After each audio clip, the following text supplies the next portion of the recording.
Welcome to North of 60. I'm Heidi Schweighofer. Today, my guest is a gentleman many of you will recognize from volunteering and helping sponsor the senior drive-thrus we've had since the fall. Bob Pontius is I want to read his title specifically, Regional Director of Business Development and Marketing with Danbury. And so many of you will recognize him from Danbury as well. What I didn't know about Bob was that he also is a certified dementia practitioner. And I didn't know there was such a thing, but now I do. And today, that's what we're going to focus on. We're going to talk about brain health. Bob, thank you so much for coming. It's always nice to see you. It's awesome to see you. Thanks for having me, Heidi. I'm so excited to be here today. I want to just focus on brain. All right, so first define, if you would, what brain health means. So to me and to so many of my senior friends, brain health is about the whole idea of use it or lose it. It frustrates me to no end that my senior friends go to the doctor and their doctors, for a yearly checkup or yearly physical, and their doctor always asks them, have you been exercising? Are you going on walks? Are you riding the bike? Are you swimming? Exercising for your body. Doctor never asks, maybe 1 or 2% of them ask, but generally the doctor never asks, have you read any good books lately? Have you read the newspaper today? Did you do a crossword puzzle today? The doctor always asks about this muscle and these muscles, but has your doctor ever asked you about that muscle? No. And it drives me nuts because that's a muscle that needs to work out every day. So to me, brain health is the exact same as our heart health, and our biceps health, and our calf health, and our thigh health, all of our other muscular health that our doctors want us to focus so much on, especially as we age. The brain is a muscle that needs to be worked out just like any other. Only in the last, I think since I turned 65, the one thing I've had at the doctor are the 3 questions. The clock, the banana sunrise chair that they're the same things every year, by the way. Yeah. And then I can't even remember the last one. What time is it, or what day is it, or something. And that's it. Yeah. There is never, as long as you pass those things, there's never a mention of brain.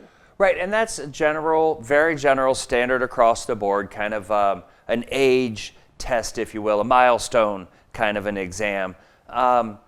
And it's very standard, and most people kind of get it. And you'll probably notice when you're asked, it's kind of a passing question, where the healthcare professional is paying attention to other things, and they just kind of fire off the questions, and they just keep moving. Yep. It's not an engaged question of, tell me what's going on up here, how does this feel? Because it could lead to so much more. I know if the doctor were to ask me about my back, I would say, it's been hurting lately, or other physical things. If they were to ask me if I've read any good books, or how's your memory been, I'd say, I've been missing my keys lately, or Forgetting names. Forgetting names, little things like that. And I think that would lead to such a more engaged conversation with our healthcare professional that would show brain health, where it's something we're focusing on at least a little bit every day. What is normal as we get older? And I'm asking that because I know there's a huge variance, but I think that, again, as we get older, there's sort of a fear that develops. I see this woman, I cannot remember her name worth a darn. Am I getting, dementia? Alzheimer's or dementia? Yeah. No, and that it frustrates me, but it also encourages me that my friends pay attention to that, and they do worry about that. The basic gauge that we use in the industry is, it's not that you forget where you put your keys, which, by the way, it's one of the things we're going to talk about. You should always put your keys in the exact same place every time, and you know that. Yeah. But it's when you forget what the keys are. Is this a house key? Is this a car key? What does this key go to? That's when you have a sign of concern. Forgetting where you put your car keys, my 16-year-old does that. And my 16-year-old could care less because that's her lifestyle. But for a 70-year-old, say, oh no, I'm worried, I'm losing. No, you just have a lot on your mind. You just didn't put them in the right place. Forgetting someone's name, the exact same thing. It's when you forget your kids' names or your spouse's names or who they are. That's when we have cause for concern. Not some random lady at the grocery store who you saw in church twice last year. Yeah. No worries there. Okay. So far, does that make sense? So far, I'm normal. So far, all right. so All right.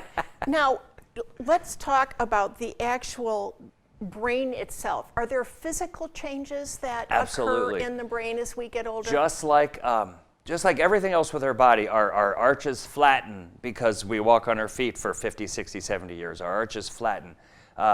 We lose our taste buds as we age. Our taste buds change and we lose them a little bit. Our hearing, our vision, you name it, the brain, the physical muscle of the brain starts to change also.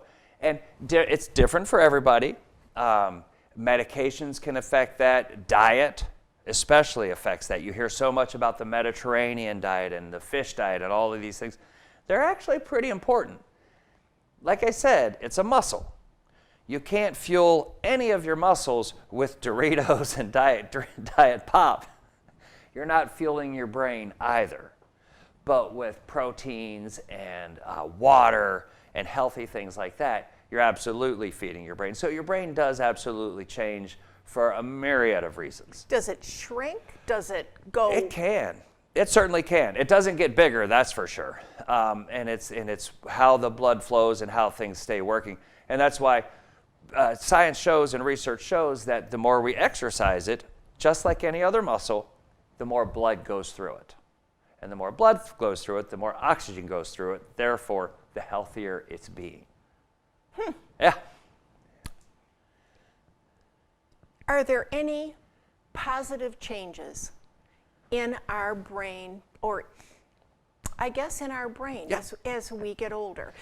Not negative. We're forgetting, but the positive things that you've Absolutely. observed. And this is the one thing I love about my job in senior living. I've worked in senior living for 20 years, so I get to see all the positive things that happen. As a society, naturally we focus on the negative things. Our hair changes color, our back hurts more, we shrink an inch or two. We focus on all these negatives. Yeah. That's our Hollywood society that we celebrate so much in our country. Amen. But the wonderful things that can happen with aging is, I call it tribal knowledge. If you think about the Native American cultures, who were their most revered citizens? The elders. The elders. Because why? They knew and remembered everything. They didn't have everything written down in books. It was the elders who knew everything. It was passed down from elder to generation to generation. So I like to call it tribal knowledge. So now there is the fun fact that, the more we put in, some things do leave. So if you're asking a 75-year-old to program the newest iPhone or figure out the Netflix password, oh my God, that's so true. So you're going to forget where the heck you put your keys. Or you're going to forget, how many discount cards do you have that when you go to Costco or Giant Eagle or any other stores, you have to remember all this stuff. Yeah. We're inundated with information. Just absolutely. And it's intimidating, especially for a 70, 75, 80-year-old. It's so much. And we get nervous that, I can't remember my neighbors' kids' names, who I see once a year at the pool for a 4th of July party. And if I forget those names, my daughter's going to think I'm losing my memory, and we stress out about those things. Yeah, we do. Where we should just say, hey, I learned how to program an iPhone today. Remind me of your neighbor's kids' names and their dog's names. It's not that important, but we focus on it and we get worried about it. So the great thing that happens with our brain as we age, there is more stuff. And that's why I encourage so much of the brain exercises every day, little things to do every day to keep that healthy, to keep it sharp. Science and research shows the more we use it, the better it behaves. All right, so now I'm going to kind of jump ahead and then we'll go back. All right, so name some things that I could start doing today Absolutely. to keep my brain healthy. So we at Danbury Senior Living, we log these on our YouTube channel. Just go to YouTube and look up the Danbury Difference on YouTube, and you'll see a series that I do, 5 to 10 minute videos of little exercises that we can do every day. Yeah, one of them, join a club. Join a club, and a great example would be my dad. When he retired, he didn't have any major hobbies. He wasn't a woodworker, he wasn't a gardener, but he's a Cadillac guy. So he's got a 1965 Cadillac. That's his pride and joy, but he goes to the club once a week. He and the Cadillac guys get together, and it's fun to watch his brain work into his 70s as he has to remember all these parts of the Cadillac and years of the Cadillac and all of these things about the old Cadillacs. So joining a club is a great way to do it. Another great way to do it is use your imagination. Plain and simple. Every day when you wake up, you hit the alarm clock and you think, okay, today is going to be a Western day. And as you go throughout your day, have a story going in the back of your brain. And the cowboy walks into the bank and he does. I'm absolutely serious. Because it sounds so much like you. Well, it is. But one of the things we stop doing as we age is we stop using our imagination. Yeah, and research shows that when our imagination is being used, boy, when they put the caps on and all the electrons and everything, our brains are firing because we have to use every part of our brain to think of something that didn't exist a minute ago. I'll give you a story. One day, I was sitting in the library with my daughter, and she was probably 9 or 10, and we were waiting on something, and we're sitting there, and this gentleman walks in, and he has a black fedora, a black overcoat, a black suit, a black briefcase, gloves, and he looked like, it's kind of creepy. And he came walking back through the library, and I said to my daughter, Mary, who is he and what is he up to? I need a story. And you could see the kid's imagination explode. I bet. And as adults, we don't do that. What a neat question to ask her. And so we actually, that's a game we play everywhere. So if you ever see me in a restaurant and we're giving, but it's a brain game. Yeah. It's an absolute brain game. So next time you're sitting in church, pay attention in church. Next time you're sitting at a restaurant or a ball game or something, pick somebody and get a story going. How interesting. Just a little thing we can do every day now, to get your brain going. What about things like using your imagination in art or painting Absolutely. Or drawing? I'm Science. a terrible painter, but I love to do it. But that's actually even better for your brain. Things that are, your brain is just like any other muscle. The harder it is, the better workout it is. So if you're pretty overweight and you go jog a mile, it's going to be pretty hard. Yeah. But guess what? That means it was a better workout for you. Now, if you're a marathon runner and you go jog a mile, then that didn't do anything for you. So I'm horrible at math.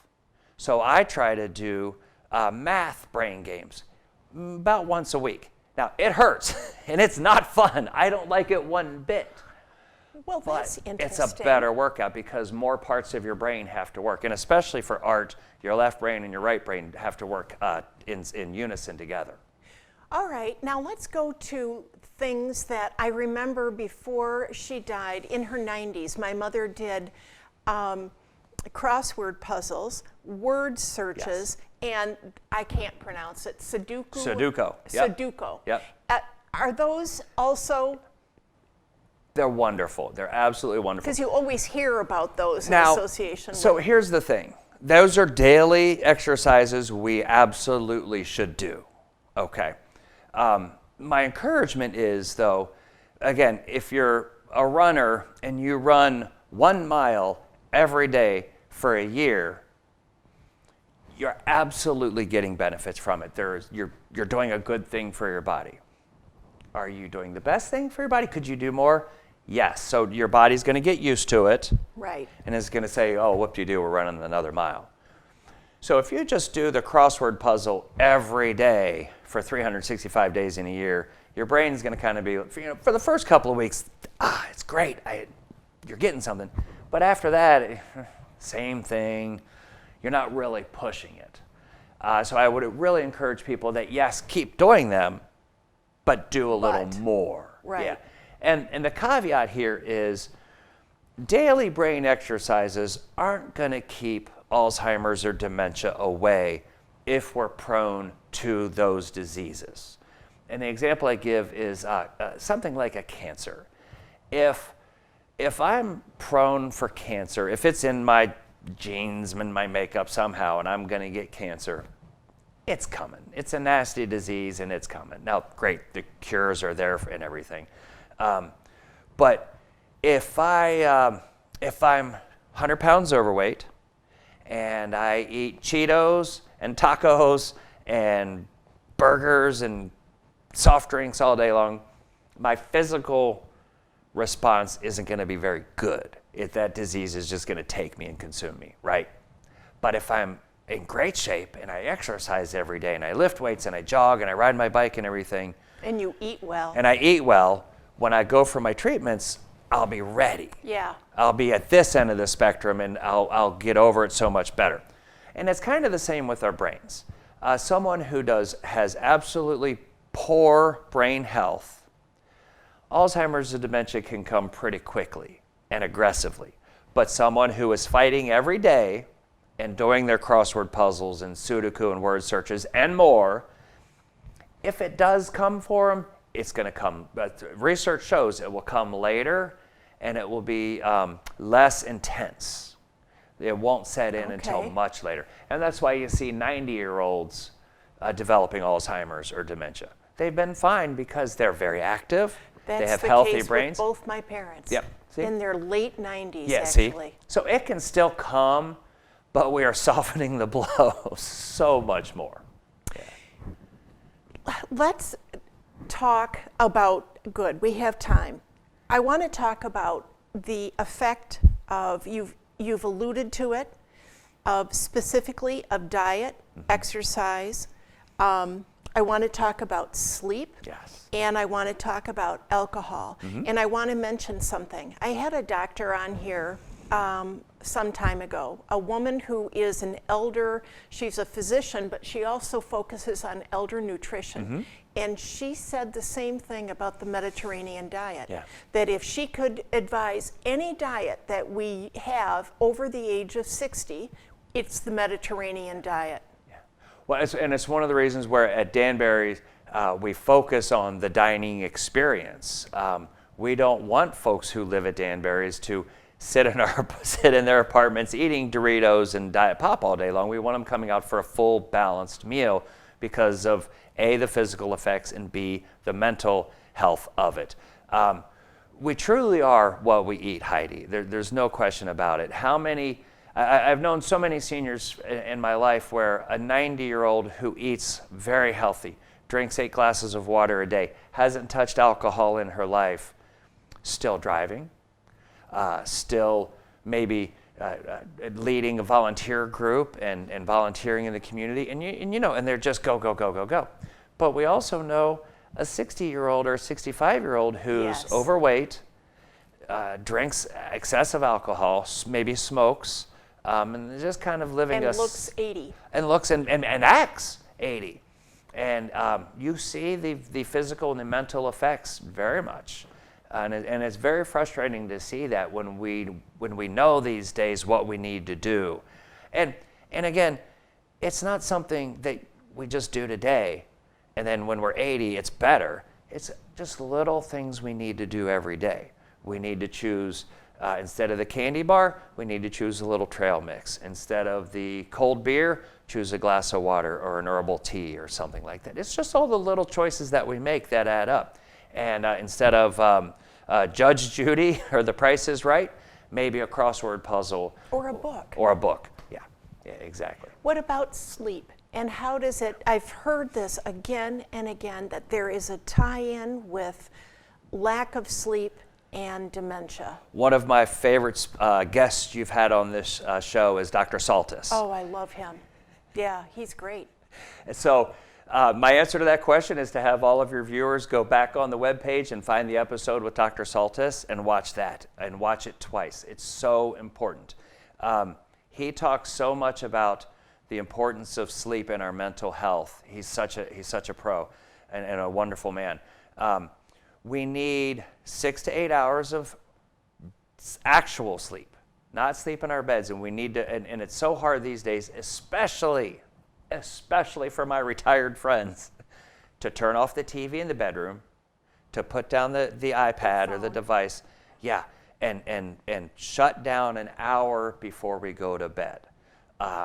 No alcoholic beverages. I learned that from Dr. Saltis. I did too. Yeah, because it wears off. Yeah, and he said it wears off, and then you are wide awake. It's the truth. Not eating a lot of Correct. sugar or dessert and all of that sort of stuff after And I know dinner. a lot of people who tell me they eat before bed because it helps wind them down. And Dr. Saltis says, no, don't do that. We just need to start an hour before we want to go to bed. Yep. And treat it like we're going to bed. And my takeaway from his talk was, when I'm doing anything, like let's say I'm getting up and getting ready for work in the morning, it takes me about an hour or so. I prep, I have my coffee, and I get dressed and I shower and and it takes me about an hour. Why we should do the exact same thing before bed. And come up with a plan, a regimen before bed, that nothing that gets us excited, gets us amped up, but just our bodies are relaxing to get ready for bed. And it works. I have done it since I met him, and what he says to do works. It really does work. One of his biggest points that I really want to bring up now, though, is a consistent sleep pattern. Yeah. So many of my retired friends take a nap in the middle of the day. I know. It's hard not to some days. You just Correct. think, oh, You just do, right? I'm going to lie down and read, and then We've earned that privilege. We're retired. Absolutely, I'm going to take a nap. But what does that do later in the day? 11 o'clock comes, 12 o'clock comes, You're not 1 tired. o'clock comes. We've got the late show on. It's boy, I can't go to. Boy, you just took a 2-hour nap in the middle of the day. We really encourage folks to try and fight that. So what if you're in bed by 8 or 9 o'clock in the evening? Who cares? But you're going to get a much more a longer and a more sound sleep every night if you avoid that nap. And another thing he said that I really try to pass on to my retired friends is the set pattern. Mm-hmm. Start at 8, go to bed at 9, or start at 9, go to bed at 10, and follow that. Yep. Religiously. Yep. It's very Yep. important. And get up at the same time every morning, not lying around until 10 on the weekends because it's the weekend. And I get it for my retired friends. I'm going to sleep till 10. I don't have anything to do today. Well, get up and find something to do. We need to have that regimen. That's very healthy for our brains. Bob, I was reading, oh shoot, we're going to run out of time. I was reading an article today, this morning online, in preparation for this, that actually did a analogy between alcohol and dementia, and the more alcohol, the faster have you heard that or realized? I've absolutely heard this. There's so much that affects that. Alcohol being one of them. Remember when we were kids, they say, don't drink that, it's killing your brain cells. Sometimes, and again, it's too much of anything. A glass of wine with dinner, we know is good for, or red wine is good. It's good for our heart. Right. We know, and a cold beer can certainly relax someone who maybe is worked up. So all things in moderation for sure. One thing that you may not have heard is that a lack of hearing can rewire our brains. So we know so many of our retired friends who refuse to wear a hearing aid because you can tell. I agree with you. Isn't that crazy? The past few years, there's a lot of studies showing that if you don't hear correctly for an extended period of time, 2, 3, 4, 5 years, your brain will start to rewire itself to get those messages in some form that is incorrect. Our brain's a very active muscle. So by not hearing correctly, our brains are rewiring, and it can be the exact same symptoms as dementia. No kidding. 100%. So I always encourage my retired friends, if someone says you need a hearing aid, do everything you have to do and get it, because your brain will actually rewire itself. So would you rather look foolish or silly wearing a hearing aid, or look like you have Alzheimer's or dementia? That's a very real thing, and that's kind of recent in the past 5 years or so. Well, and by the way, the hearing aids now are They're so small that you couldn't tell They're them so if wonderful, you looked in yeah. somebody's ear. And nobody cares. And nobody cares. That's, thank heavens. Bob, I have other questions. We are running out of time. I want you to give me sort of a summary or 3 or 4 takeaways that I, as a 67-year-old woman, could start doing today to remain healthy brain-wise. The first thing is do something every day. A little something or a lot of something. Just like with regular exercise, we don't always feel like doing it. I don't feel like going for a mile-long walk today, but when we do and we go, we feel good. We feel better. Yeah. About halfway through it, we start feeling, boy, I feel good. I should do this every day. Yeah. 20 minutes ago, you were cussing and spitting that you didn't want to do it. Yeah. The same with our brains. We look at the crossword puzzle and we say, oh, I don't want to do that today. Just start. You can do small things, you can do big things. And again, on the Danbury Senior Living, the YouTube page, just look up the Danbury Difference on YouTube. You'll find all kinds of episodes that I do with little things that you can do every day. Math, Sudoku, like I said, use your imagination, join a club. But the most important takeaway is do something every day. I'm hearing that isolation is, I know it's terrible for us as we get older. Yeah. And if people don't want to join a club, at least maybe they could think in terms of walking with friends. Correct. or volunteering. Well, most of the time I've found most retirees don't want to join a club because they don't see anything that interests them. My advice to them is start a club. Oh, so you're interested in wild African violets grown in the Serengeti, whatever unique thing. This day and age with the internet, you can find 10 other people who are interested in that very thing in this zip code. So start your own club, and then that way you can be in charge. Yeah, which is always nice. Exactly, and then no excuses. That's a really excellent idea. That's an excellent idea. But there's so many opportunities here in Hudson to join everything. I mean, we do have clubs here or groups for just about any interest. So many. But like I said, if you can't find one, start one, and then other people will follow and join with you. Yeah. Bob, thank you. Thank you for being here. Absolutely. We are now done with North of 60 with Bob Pontius. I hope you enjoyed this episode. I want you to go to YouTube and look up the Danbury Difference if your computer, if you can do that. I know that that's a website that I'm going to look at pretty soon and see what kinds of things I can do to keep my brain healthy. If you have any questions, you know that you can always send me an email at northof60hctv@gmail.com. Thank you so much for watching.